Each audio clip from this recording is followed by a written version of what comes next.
വയനാട് ഉരുൾപൊട്ടൽ ദുരന്ത ഭൂമിയിലെ എല്ലാ കുടുംബങ്ങളെയും പുനരധിവസിപ്പിക്കണമെന്നാവശ്യപ്പെട്ട് ചൂരൽമലയിൽ കുടിൽ കെട്ടി സമരം. ജനശബ്ദം കൂട്ടായ്മയുടെ നേതൃത്വത്തിലാണ് ഈ സമരം. വിവരങ്ങളുമായി എം കമൽ ചേരുന്നുണ്ട്. കമൽ, എല്ലാ കുടുംബങ്ങളെയും പുനരധിവസിപ്പിക്കണമെന്നാവശ്യപ്പെട്ടാണ് ഈ ഒരു സമരം. എപ്പോഴാണ് ഈ സമരം തുടങ്ങുക? സമരത്തിൻ്റെ ആദ്യപടിയായി ഇവിടെ കുടിൽകെട്ടി കഞ്ഞിവെച്ച് തുടങ്ങിക്കഴിഞ്ഞു. അതായത് ജനശബ്ദം കൂട്ടായ്മയാണ് ഈ സമരത്തിന് നേതൃത്വം നൽകുന്നത്. സർക്കാർ ആദ്യം പറഞ്ഞ വാക്കുകളിൽ നിന്നൊക്കെ പിന്നോട്ട് പോകുന്നു. പലതവണ സോർട്ട് ചെയ്ത് പുനരധിവസിപ്പിക്കുന്ന ആളുകളുടെ എണ്ണം കുറയ്ക്കുന്നു, വീടുകളുടെ എണ്ണം കുറയുന്നു. ഈ മേഖലയിലെ മുഴുവൻ ആളുകളെയും ആദ്യം മന്ത്രിയും സർക്കാരും വാഗ്ദാനം ചെയ്തതുപോലെ മുഴുവൻ ആളുകളെയും പുനരധിവസിപ്പിക്കണം എന്നുള്ളതാണ് ഈ കൂട്ടായ്മയുടെ ആവശ്യം. ഏത് സാഹചര്യത്തിലാണ് നിങ്ങൾ ഈ ഇത്തരമൊരു സമരത്തിലേക്ക് നീങ്ങേണ്ടി വന്നത്? അല്ല, ഞങ്ങളൊന്നും ഉറങ്ങി എണീച്ചപ്പോഴേക്ക് ഇല്ലാതായ ആൾക്കാരാണ്.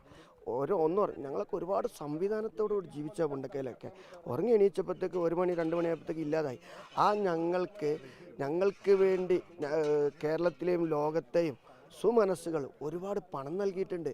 ഞങ്ങൾ ശരിക്കും നികുതി പണത്തിൽ നിന്ന് ഞങ്ങൾക്ക് വീട് വേണമെന്ന് പറയുന്നില്ല, സ്ഥലം വേണമെന്ന് പറയുന്നില്ല. ഞങ്ങൾക്കായിട്ട് ഈ ദുരന്തബാധിതർക്കായിട്ട് ഒരു പ്രത്യേക ഡിമാൻഡുകളോ അവകാശവാദമോ ഒന്നുമില്ല. സർക്കാർ ഞങ്ങൾക്ക് വേണ്ടി പണം പിരിച്ചിരുന്നു, അതായത് ദുരന്തബാധിതർക്ക് വേണ്ടി പണം പിരിച്ചിരുന്നു. അങ്ങനെ ഏകദേശം ഇന്നലെയും 2,44,000 രൂപ മുണ്ടക്കൈ ദുരന്തത്തിലേക്ക് പണം വന്നിട്ടുണ്ട്. ഇങ്ങനെ വന്നുകൊണ്ടിരിക്കുന്നു. നിലവിൽ 780 കോടി രൂപയോളം വന്നിട്ടുണ്ട്. ഈ പണം വെച്ച് മാത്രം ഞങ്ങളെ പുനരധിവസിപ്പിച്ചാൽ ഈ പണം വേണ്ട, അതിൻ്റെ പകുതി മതി.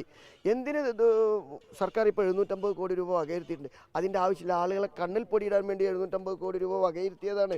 പക്ഷേ ഞങ്ങൾക്ക് വേണ്ടി പിരിച്ചെടുത്ത പണത്തിൽ നിന്ന് മാത്രം ഞങ്ങളെ പുനരധിവസിപ്പിക്കണമെന്നാണ് ഇപ്പോൾ ഈ സർക്കാർ മുന്നോട്ട് പോകുന്ന പദ്ധതിയിൽ എന്തൊക്കെ അപാകതകളാണ് നിങ്ങൾ പറയുന്നത്? ഇപ്പോൾ ഇന്നലെ ഒരു കരട് ലിസ്റ്റ് വന്നു, അതിന് മുന്നേ ഒരു അന്തിമ പട്ടിക വന്നു. അതിലെ എന്ത് അപാകതകളാണ് നിങ്ങൾ ചൂണ്ടിക്കാണിക്കുന്നത്? അടിമുടി അപാകതകളാണ്. കാരണം ആദ്യം ഞങ്ങൾക്ക് 10 സെൻറ്റ് സ്ഥലം തരാൻ പറഞ്ഞു.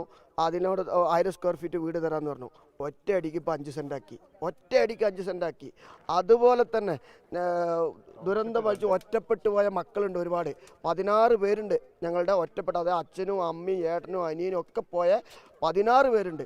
അവർക്ക് എല്ലാവർക്കും 792 കുടുംബത്തിനും കുടുംബത്തിലെ ഓരോരുത്തർക്ക് മന്ത്രി പറഞ്ഞ് നിങ്ങളൊക്കെ റിപ്പോർട്ട് ചെയ്തിട്ടുണ്ട്, ഓരോരുത്തർക്ക് സർക്കാർ ജോലി കൊടുക്കാമെന്ന് പറഞ്ഞു. ഞങ്ങളത് ആവശ്യപ്പെടുന്നില്ല. പക്ഷേ ഈ ഒറ്റപ്പെട്ടു പോയ ആളുകൾക്ക് എല്ലാവരും ഏട്ടനും അനിയനും അമ്മയും ഒക്കെ പോയി ഒരു വീട്ടിൽ ഒരാളായ ആളുകളുണ്ട്. ഇവരെ 16 പേരെ ഒരു ജോലി കൊടുക്കണ്ടേ? സർക്കാർ കൊടുക്കാമെന്ന് പറഞ്ഞതാണ്, കൊടുത്തിട്ടില്ല. അതുപോലെ തന്നെ എല്ലാ കാര്യങ്ങളും നിങ്ങൾ നോക്കി ഞങ്ങൾക്ക് കൃത്യമായിട്ട് വാടക കിട്ടുന്നത് കിട്ടില്ല എന്ന് ഞങ്ങൾ പറയില്ല. അതുപോലെ 9,000 രൂപ വെച്ച് 3 മാസം ഞങ്ങൾക്ക് തന്നിട്ടുണ്ട്. സർക്കാരിനെ അതിനെ അഭിനന്ദിക്കുന്നു. ഞങ്ങളെ പിരിച്ചെടുത്ത പണത്തിൽ നിന്നാണ് തരുന്നതെങ്കിലും സർക്കാരിനെ ഞങ്ങൾ അതിൽ അഭിനന്ദിക്കുന്നു. ഇപ്പോൾ പുതിയ ലിസ്റ്റ് വന്ന് നിങ്ങളൊന്ന് പരിശോധിച്ച് നോക്കി. ഒരു വീട്ടിൽ ഇപ്പോഴത്തെ ഈ ലക്ഷ്മി പറയുന്നു, ഇതുപോലെ ലക്ഷ്മീൻ്റെ വീട് വന്നിട്ടില്ല, ബീരാൻകുട്ടിയാക്കൻ്റെ വീട് വന്നിട്ടില്ല. ഞാൻ പേരെടുത്ത് അവസാനത്തെ ലിസ്റ്റാണ് നിങ്ങൾ പറയുന്നത്? ഇന്നലെ പുറപ്പെടുവിച്ച ലിസ്റ്റിലും വീട് മുഴുവനായും വാഷ് ഔട്ട് ആയത് പോലും വന്നിട്ടില്ല.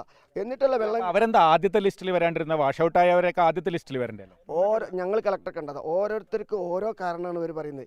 ഇപ്പം ലക്ഷ്മിക്ക് എന്താ കാരണം? ഒരു കാരണമില്ല. അച്ഛൻ്റെ വീട് തൊട്ടടുത്തുണ്ട് എന്നതാണ് ഒരു കാരണം. ലക്ഷ്മീൻ്റെ വീട്, അച്ഛൻ്റെ വീട് തൊട്ടടുത്തുണ്ട്. ലക്ഷ്മിക്ക് വേണമെങ്കിൽ അവിടെ താമസിക്കാം. അച്ഛനക്ക് വീട് കൊടുക്കുന്നുണ്ട് എന്നാണ് പറയുന്നത്. അച്ഛൻ്റെ മകളുടെ വേറെ വീടാണ്, വേറെ കുടുംബമല്ലേ, രണ്ട് കുടുംബം.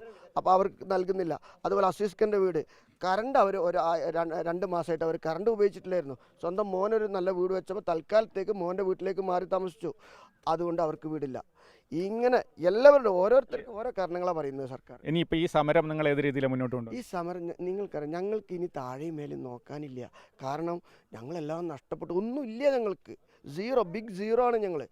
ഞങ്ങൾക്ക് ഇനി സമരം എന്ന് പറഞ്ഞാൽ ഞങ്ങളുടെ ജീവൻ പണയം വെച്ചിട്ടുള്ള സമരം. ഇനി ഇപ്പോൾ ഞങ്ങളവിടെ പോലീസ് അധികാരികൾ എല്ലാം പോയ ഈ ദുരന്ത ബാധിതരെ ഇത്രയും പോലീസിനെ വെച്ച് തടയണോ? ഞങ്ങളുടെ ഭൂമിയിലേക്ക് കയറുന്നതിനെ തടയുന്നത്? അല്ലെങ്കിൽ ബെയിലി പാലത്തിൻ്റെ അപ്പുറം പോകാൻ പാടില്ല എന്നാണോ പറയുന്നത്? ബെയിലി പാലത്തിൻ്റെ അപ്പുറമാണ് ഞങ്ങളുടെ എല്ലാവരും താമസിച്ചിരുന്ന സ്ഥലം, മുണ്ടക്കൈ. ഈ മുണ്ടക്കൈയിലല്ലേ ഞങ്ങളുടെ എല്ലാ സ്ഥലം കിടക്കുന്നത്. ഇവർ റവന്യൂ ഭൂമി എന്ന് പറയുമ്പോൾ റവന്യൂ ഭൂമി അല്ലെങ്കിൽ സർക്കാർ പിടിച്ചെടുത്ത ഭൂമിയാണെങ്കിൽ പകരം ഭൂമി തരണ്ടേ? അപ്പം അങ്ങോട്ട് പോകണ്ടെന്നാണോ പോലീസ്? അങ്ങോട്ട് ഞങ്ങളെ ജീവൻ പണയം വെച്ചും പോകും, ഒരു സംശയമില്ല. ഞങ്ങൾ ഏതറ്റം വരെ പോയിട്ടാൽ ഞങ്ങൾക്ക് ഒന്നുമില്ല ഇനി നഷ്ടപ്പെടാൻ. അത്രയേ ഉള്ളൂ. ഇതാണ് ഈ ജനശബ്ദം കൂട്ടായ്മയുടെ നിലപാട്. പുനരധിവാസ പദ്ധതി സർക്കാർ ഇപ്പോൾ മുന്നോട്ട് പോകുന്ന പദ്ധതിയിൽ അടിമുടി അപാകതകളാണ്, അത് അംഗീകരിക്കില്ല. അതുകൊണ്ടാണ് ഇത്തരം ഒരു സമരം. ഇപ്പോൾ പോലീസ് പറയുന്നത് സമരം പേലിപ്പാലത്തിൻ്റെ ഇപ്പുറത്താകാം, അങ്ങോട്ട് പോകാൻ പറ്റില്ല എന്നാണ്. പക്ഷേ നേതാക്കൾ പറയുന്നത് അങ്ങോട്ട് തന്നെ പോകും, ഞങ്ങളുടെ ഭൂമിയൊക്കെ അവിടെയാണ് ഉള്ളത് എന്നാണ്.